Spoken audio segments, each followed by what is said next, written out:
Welcome to Awaken Health Pod. I'm Jennifer Grogan, Integrative Health Coach with Greenleaf Wellness in Peoria, Illinois.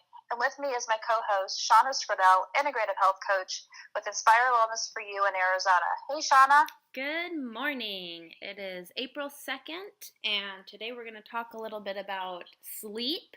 And I think we just discussed that we're on episode 15, correct? Correct. So, well, we're excited. It was Easter yesterday, and I'm sure there's a lot of people tired out there. My kids were tired. We were at Grandma's house a little bit later than we wanted, and so, but I guess that's what happens, right? Exactly, especially when you got all that candy. Oh, my goodness. We try to keep it down to a minimal, that's for sure. That's good. So, yeah, a little bit on sleep. I just can't express it enough because we hear so often how important sleep is, and I really think it gets forgotten about because sleep is so important. It's, really crazy. It just affects every part of the body. So, would you like to begin? Sure. First, I want to state that maintaining an adequate amount of quality sleep is essential to your optimal health and your well-being. And there's a lot of things that sleep does to the body that you may not be aware of because it's something that we don't think about. We just think about going to bed, close our eyes, you're breathing, you wake up, next day you do it all over again. But actually what's going on in the body is the internal organs rest and recover. You also have your tissue repair, your muscle growth, protein synthesis primarily occurring during your sleep. So that's really awesome to think about that. I know, Shauna, you're great on the hormones. So I know hormones are released and help to regulate appetite control, stress, growth, metabolism, and other bodily functions. So I know, being that it's about the hormones and that's what you like to research and talk about with your clients and stuff, what do you see the connection between sleep and hormones besides what I had mentioned? Well, mainly, a lot of people don't realize that the body naturally produces melatonin, and melatonin is a hormone. And even vitamin D is essentially considered a hormone because it affects every cell of the body. And so melatonin production is very, very important. And most of the time, this is produced during darkness. So I'm sure we've talked about this on a podcast before. Not, of course, today's topic is on sleep, but some people still go to sleep with the TV on, or it's like all these little devices that everybody has. Even my water machine, of course, it's in my dining room, but it's got, these blue lights, and blue light is the worst for interrupting your melatonin production. And so a lot of the times we hear hormonal imbalance, and especially for women, this could sound so ugly, and a lot of people take it personally, like it's a menstrual PMS type of thing. But actually there's so many ways we can have hormonal imbalance. And so melatonin, the lack of it being produced is going to interrupt our sleep patterns. And this is interesting. So melatonin, once you have a consistent pattern of sleep, and we'll go into more of that in a little bit because the consistency is really important, but it starts to be produced about 2 hours before your bedtime. So it's important to have that relaxing and that unwinding. Make sure you don't have sounds in your room and lights in your room and windows are closed and there's curtains, because it's so vital to have darkness so that way your cells can function properly and your melatonin production can ride through the evening and helps you maintain longer sleep and deeper sleep, not just about falling asleep. So I know I just talked a lot about that and I have more, but is there anything you want to add to that? No, I think that all sounds pretty good. I agree with everything you said. So, melatonin affects other areas of the body as well. It actually helps with the onset for the female cycle, melatonin production. So then if your melatonin is out of whack and your sleep's out of whack, a lot of times women's menstrual cycles will be out of whack. And all of this is, sleep related. So That's pretty interesting. And melatonin's vital for your endocrine system again because that's your hormones, and it's really important to try to find ways to be in as much balance as possible. Now, I know also during the sleep state, memory consolidation occurs. It's like your information, the storage of the new memories, learning. So I think we were talking about that before we started recording today, was the fact of reading before bed. If you're trying to learn Spanish or if you're studying for exams, do it before you fall asleep, but don't do it so close to falling asleep. But it helps you restore that information, which is really awesome. Yeah, that is awesome. I like that thinking, even if you're just thinking about something before you go to bed, and then you wake up and you think about it as well, from the Mm-hmm. memory. Cortisol levels are also related to your hormones, and again, if you have high cortisol levels, so a lot of times, let me back up a little bit. People are aware that stress interrupts sleep, but most of the time, people don't go beyond that. So, I'd like to go in a little bit more detail about how stress affects sleep. So, your cortisol is your stress hormones and levels. And so, if your cortisol levels are high, then this again can cause menstrual problems, it can cause insomnia. And so, then what's happening if you have insomnia? Then your sleep's being interrupted. And so, a lot of times, people with insomnia don't have so much a problem falling asleep, it's a matter of staying asleep. And again, if you're up throughout the whole night or you're going to the bathroom frequently, that's going to interrupt your sleep as well. So, keeping your stress levels down, keeping your cortisol levels down, reduces the chances of insomnia and then promotes better sleep. I used to drink water before bed and all night, and I even encouraged it for my kids. And eventually, I learned not to do that anymore because it just increases your chances of having to get up and go to the bathroom in the night. So I try to avoid drinking water at bedtime, and I kind of had to relearn that, and it took a little while, but I accomplished it, and I definitely slept better once I realized, once I stopped drinking water right before bed, and that was a habit I had for years. So that was pretty amazing to kind of it's a big transition. Mm-hmm. I'm glad you got that resolved and you're sleeping better. Thank you. So, some other benefits of quality sleep include increased energy, strengthen the immune system, heighten alertness, focus, and creativity, improve mood by reducing your anxiety, irritability, and mental exhaustion, and increase libido. Um, but there's a downfall. So if you have sleep deprivation, it's going to affect you with the likelihood to gain weight because the leptin is now, the satiety hormone. It's reduced when you're not sleeping enough, so you can put on some weight. And then it plays an important role in your appetite, controlling your metabolism. You get higher risk for illnesses if you're not sleeping very well.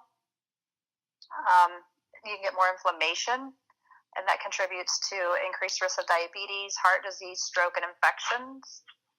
Exactly. I'm so glad you mentioned the immune system because just eating and your digestive system and melatonin, it affects your immune system. It affects your neurotransmitters, like you said, your mood, energy levels. People who have high blood pressure, it might be harder for them to fall asleep, or if you're again in a stressful situation. And I'm glad that you mentioned insulin and diseases because a lot of people we'll go into vitamins and foods, of course, but so people who have heartburn, that'll disrupt sleep. So then, if you eat something at night like spicy foods that give you heartburn, then that can affect your sleep. People with musculoskeletal disorders definitely are affected by sleep. Those with kidney diseases are affected in the area of sleep. Breathing problems, thyroid problems, anxiety, like you said, And so, definitely, as health coaches, these are all areas that we can help with: thyroid problems, breathing, anxiety, and energy, digestion, immune system being built up, inflammation. All of that is stuff that we work with our clients. And I'm sure you do this as well. But one of the first questions we ask is, how is your sleep? And uh, that doesn't get looked into a lot by many people. So we definitely are, looking over your shoulder about your sleep and trying to promote better sleep. And with Jen and I's programs, we always, there's weight loss, there's, if necessary, there's, promote better sleep, which gives you more energy and so many benefits. So that's why we kind of look at the whole person, and I really like that. In my research, what I found too was kind of like an eye-opener was the consequences of sleep deprivation. So decreased performance and alertness. So reducing your nighttime sleep by as little as 1.5 hours for just one night could result in a reduction of daytime alertness by 32%. Wow. That's a lot. I didn't know that. Yeah, that's amazing. Automobile accident injuries. So the National Highway Traffic Safety Administration estimates that each year, drowsy driving is responsible for at least 100,000 automobile crashes, 71,000 injuries, and 1,550 fatalities. Sleep is very important. It sure is.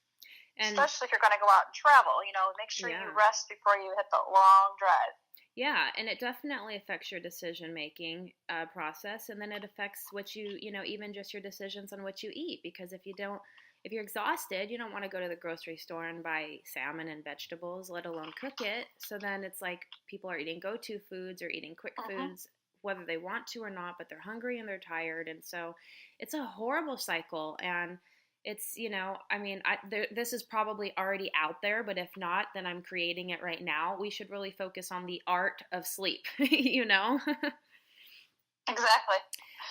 Going back to diabetes. So, okay, diabetes affects the endocrine system, but I loved the 32% statistic you just gave with, what was that, an hour and a half of reduced sleep?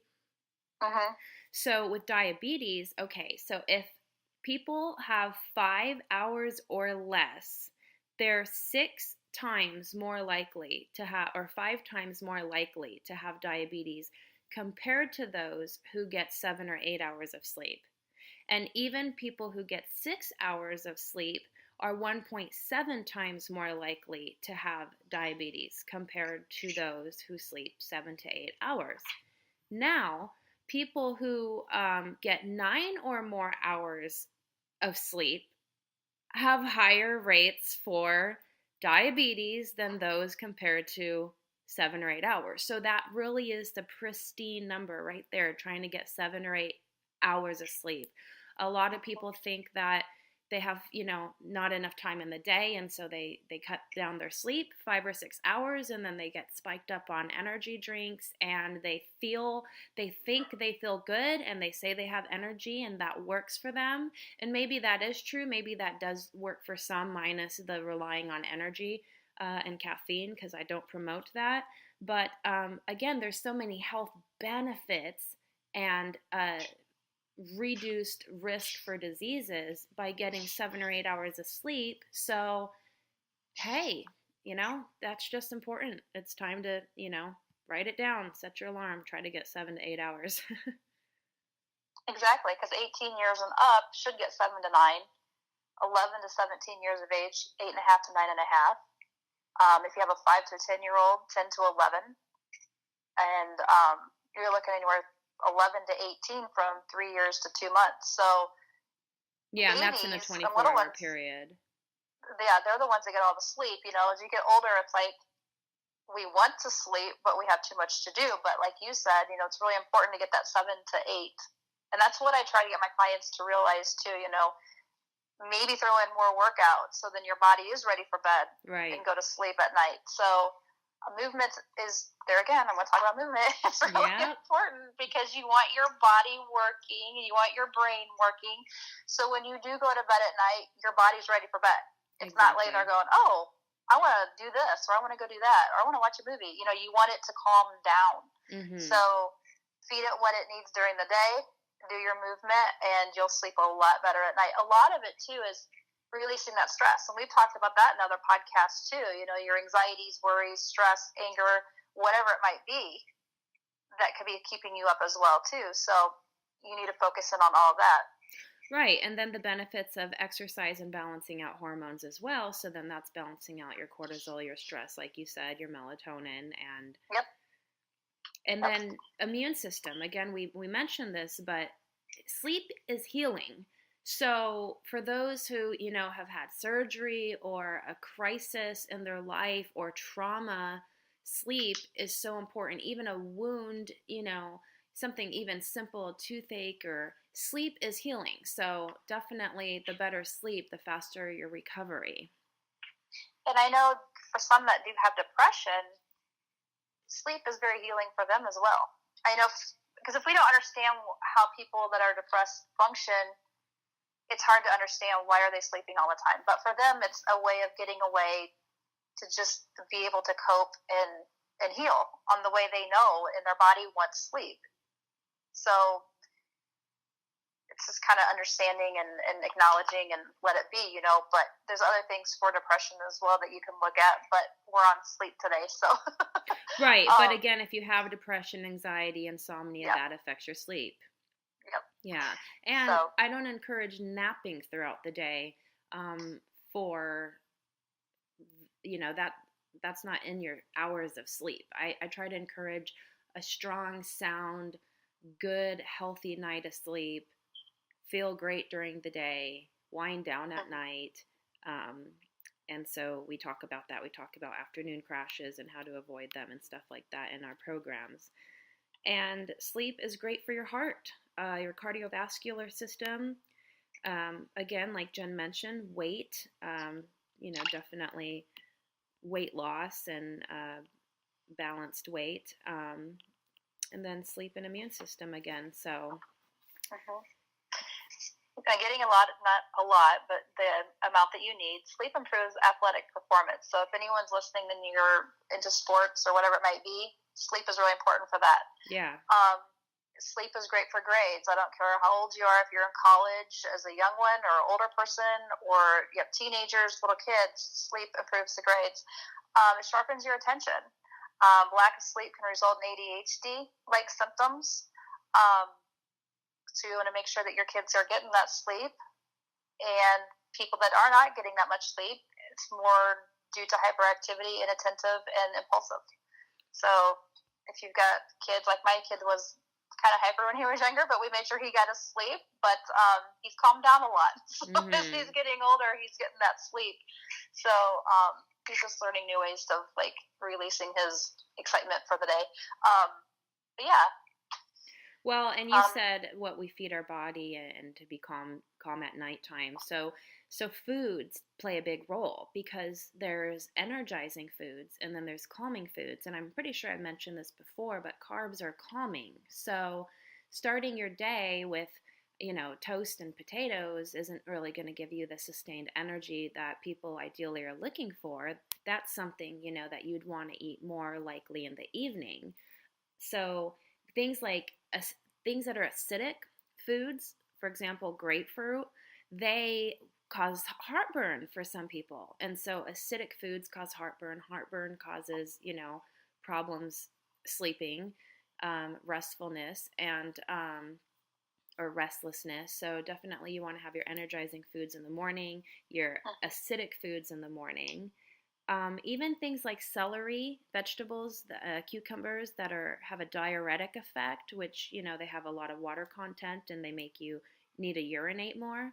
Those are foods that you'd want to eat in the earlier part of the day as well to just avoid having that more of a diuretic effect into the evening during your sleeping time. Right. Some may not be aware, too, of the caffeine in medications. Absolutely. So, like your pain relievers, your weight loss, your diuretics, your cold medicines, they have as much or more caffeine than a cup of coffee. And so you need to check your labels to see if they cause insomnia or interfere with your sleep. So Right. you just be cautious of that. Yeah.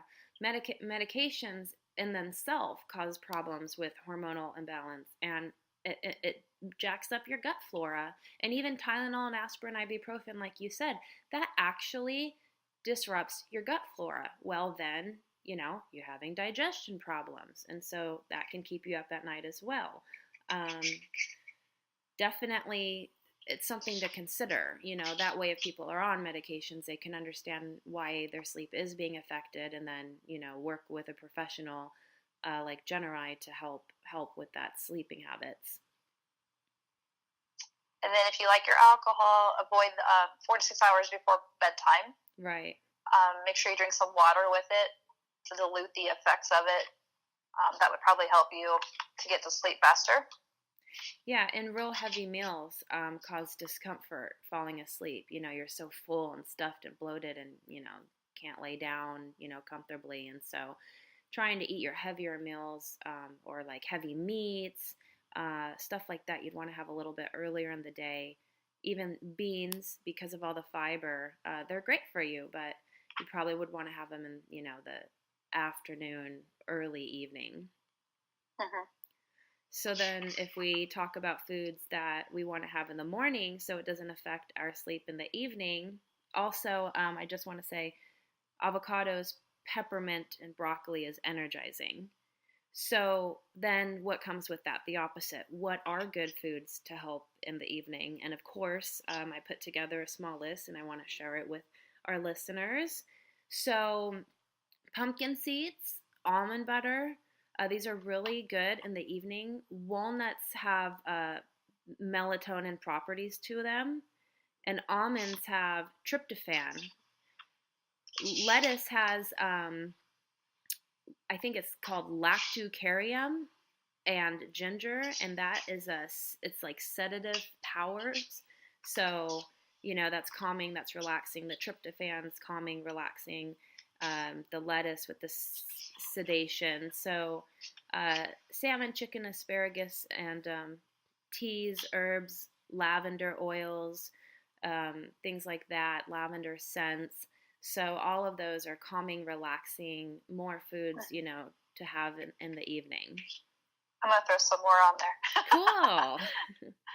So I know you've talked before about chamomile tea that acts like a mild sedative, so it will calm you down, slows your body down, which is good, soothing effect on your stomach, and also can help prevent acid reflux and heartburn.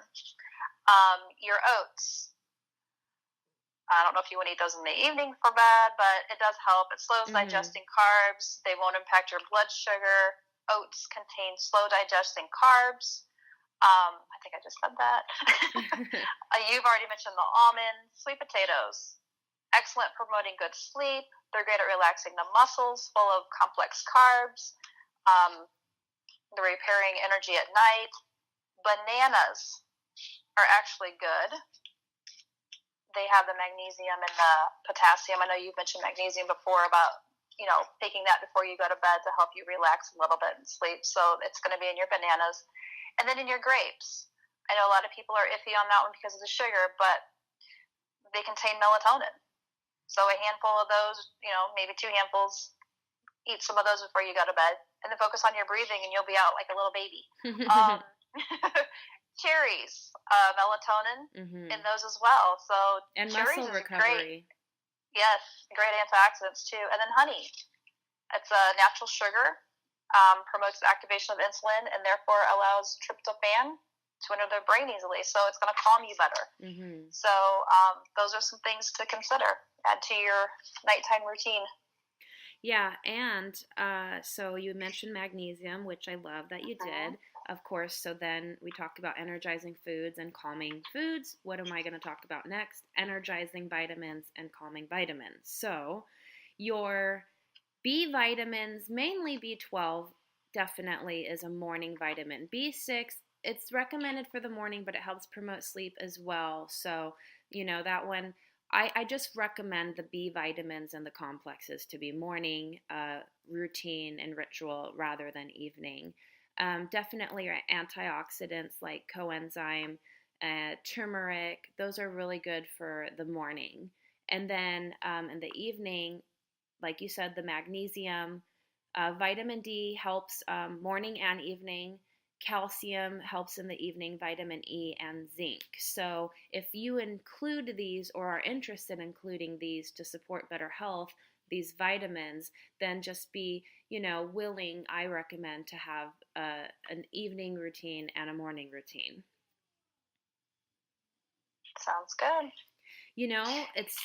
I was talking with somebody yesterday about hair growth, and throughout that, did you know that a lack of sleep actually causes problems with hair loss as well? Really? Yeah, so I put that one on the list. So, what are we recommending, of course, to encourage better sleep? So, quietness, darkness, Jen mentioned exercise, it's so vital. Being cautious of caffeine overload, having naps during the day can affect your sleep patterns in the evening. Vitamin rituals, reducing ailments, pain, soreness, joint pain. Um, Jen and I have processes with these to help clients feel better, reduce inflammation, which reduces joint pain. Consistent schedule. So I wanted to talk about that one lastly. It is so important. If you go to bed at different times, then your body, your internal clock is out of whack and confused. So at the beginning of our podcast today, I mentioned that your melatonin starts to kick in 2 hours before bedtime. Well, if your body doesn't know when bedtime is, then that's going to interrupt your hormone, melatonin, give you a hormonal imbalance, and cause problems with sleep. So it's true. Trying to be as consistent as possible, it's a big deal. And as you said before, no computer, no television. Don't go to bed on a full stomach. Don't go to bed on an empty stomach. Kind of make it in between there. Limit your beverage consumption before you go to bed. Invest in comfortable bedding. Now, if you find that your room's overwhelming and it stresses you out, rearrange it, move stuff around. Make sure it's comfortable for you. It's a place that you should feel relaxed, not stressed. Right. So, learn to go to sleep and wake up with your internal clock. Right. So, if you want to start going to bed with the birds and wake up with the birds, you can try that because they're awfully loud at 4:30 in the morning. And so that's usually my alarm clock because I get highly annoyed. But I love those little things. But just listen to your body. If it's tired, go to bed. Wake up whenever it's ready to wake up. You'll know. But if you can get in that routine and get in that connection mind-body, you'll be doing a lot better. And then before long, you'll be like, I don't need an alarm clock. Right. And it's actually encouraged, it's encouraged to avoid working in your room. So for those people who don't have a choice, or college kids, or small apartments, or things like that, try to avoid having your desk or your computer in your room as a place of work, because your room is essentially a place for rest. And so, of course, with your decor and your comfort, your furniture, you want to bring a calming sense to that. And so your room's for intimacy and it's for rest. And so this is kind of off track, but even working in your bedroom can affect your intimacy because it becomes now a work zone.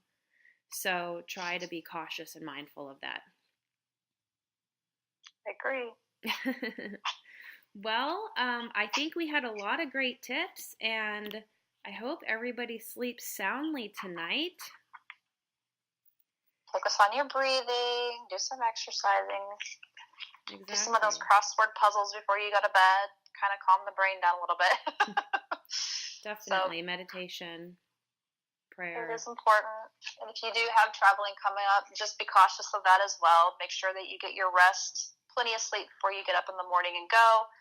Pull over and go to a little rest area, stretch your legs, do some breathing, and just, chill before pushing yourself further to drive. I know we're going to Florida in a couple months, so I'm already thinking about that long drive. It's like, what's our halfway point? We're gonna have to stop at some point, but just make sure you got the right snacks if you are traveling, so it doesn't make you groggy. And yeah. Yeah, be careful. Don't drive tired. Pull over and sleep if you're too tired to drive, please. Yes. Well, I think that closes us out today. Awaken Health Pod, coaches at awakenhealthpod.com. And we've got all of our podcasts on YouTube up to date. So check us out. Facebook, please like us, share, and we're looking forward to all your feedback. Yeah, so if you have a topic that you want us to talk about, we'll research it, go over it with you, and we'll share it. And we look forward to hearing from you guys. So give us some feedback, please.